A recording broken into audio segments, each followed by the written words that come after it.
Sau đây, chúng ta sẽ đến với group cuối cùng trong script, Global Switch. Đây là phần chứa các setting cơ bản của script, hầu hết chúng đều nằm trong phần cài đặt của bảng 2. Phần Global Switch ở phiên bản này sẽ gồm 8 nút setting dạng bật tắt. Các setting này sẽ có hiệu lực ngay sau khi được kích hoạt. Nút đầu tiên là Custom Color. Nút này có tác dụng để đổi màu khung dây của camera. Tôi sẽ ấn chuột trái để kích hoạt nó.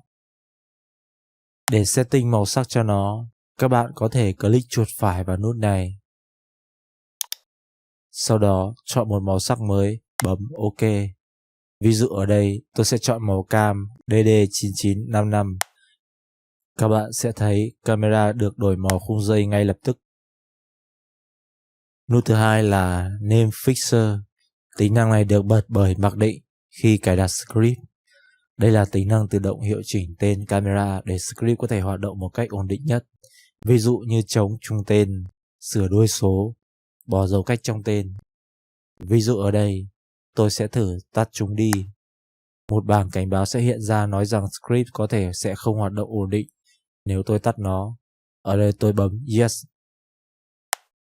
Sau đó, tôi sẽ thử đổi tên hai camera cuối cùng này, giống hệt nhau. Tôi sẽ thử với tên Test. Như các bạn thấy, khi tắt tính năng này, script đã không tự động thêm padding cho chúng và gây khó khăn khi chọn camera.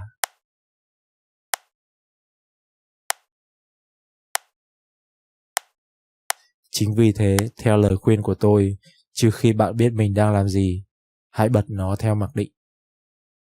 Ở đây tôi sẽ bật lại tính năng này.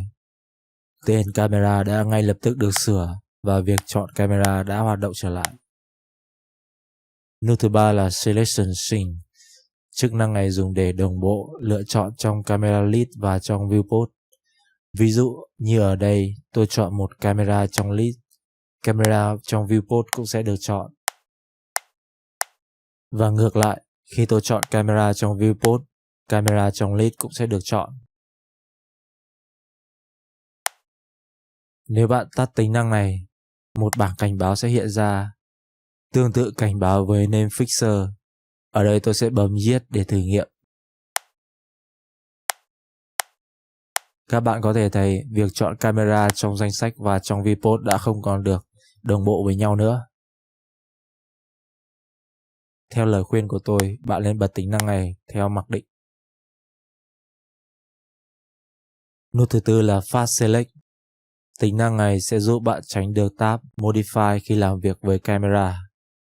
Tức là tab hiệu chỉnh các thông số của camera ở góc phải màn hình. Ví dụ ở đây, tôi sẽ tắt tính năng này đi và sau đó làm việc với các camera. Các bạn có thể thấy hiệu năng của 3D Max giảm rõ rệt vì chúng cần thời gian để load các thông số trong setting. Việc chuyển camera đã không còn mượt mà nữa, nhất là với những camera có rất nhiều thông số. Khi bạn bật tính năng này lên, mỗi khi làm việc với camera, ví dụ như chọn Switch, 3D Max sẽ tự động chuyển sang tab Create. Như các bạn đã thấy, việc chuyển camera đã trở nên nhanh hơn rất nhiều và mượt mà hơn rất nhiều. Trong khi đang bật tính năng này, các bạn vẫn có thể click thủ công vào nút Modify để chỉnh các thông số khi cần thiết. Bạn có thể tạm thời tắt tính năng này đi nếu muốn làm việc với các thông số của camera trước một lần. Lưu ý, tính năng này hiện chỉ kích hoạt với các camera. Khi các bạn chọn các vật thể khác, chúng sẽ không tự động switch sang tab Create. Nút thứ 5 là Auto Frame. Như đã nói ở các phần trước, Auto Frame sẽ giúp bạn tự động bật Save Frame của 3D Max lên khi switch vào Camera View, cũng như tự động tắt khi thoát khỏi Camera View. Ví dụ, khi tôi đang ở View Top, Save Frame sẽ không được bật, nhưng khi tôi switch vào Camera, Save Frame đã được tự động bật, và ngược lại. Rất tiện lợi khi bạn muốn nhìn nhanh khung hình của camera. Nút thứ 6 là Pro Mode. Khi kích hoạt, tính năng này sẽ bỏ đi tất cả các thông báo lỗi cũng như các tooltip của các nút. Tính năng này rất thuận tiện khi bạn đã hiểu rõ cách làm việc của script và muốn workflow của mình trôi chảy hơn. Ví dụ ở đây, trước khi kích hoạt, tôi sẽ thử di chuyển vào nút 54, sẽ có một tooltip hướng dẫn hiện ra, và khi tôi click vào nó, script sẽ hiện ra một thông báo lỗi như thế này. Bấm OK để tắt. Ở đây, khi tôi kích hoạt nó, script sẽ tự động khởi động lại. Khi tôi di chuyển vào nút 54, sẽ không còn tooltip nào hiện ra. Và khi tôi click, cũng sẽ không có thông báo lỗi nào hiện ra nữa. Ở đây tôi sẽ tắt chúng đi để demo các tính năng tiếp theo. Nút thứ 7 là Lock Viewport. Khi kích hoạt, tính năng này sẽ khóa thao tác Switch Camera của script vào một viewport cụ thể. Để xác định viewport cần khóa, các bạn chọn viewport, sau đó click chuột phải vào nút này.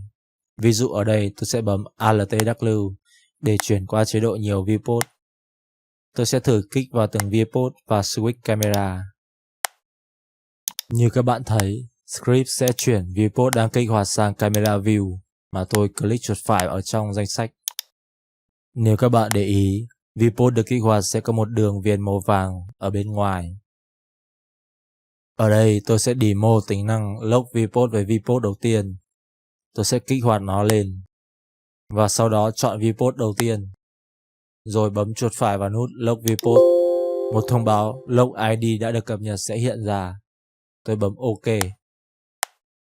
Và bây giờ, dù bất kỳ viewport nào đang được kích hoạt, khi tôi switch camera cũng sẽ chỉ có viewport đầu tiên được chuyển. Tính năng này rất thích hợp khi bạn hay làm việc với nhiều viewport cùng một lúc.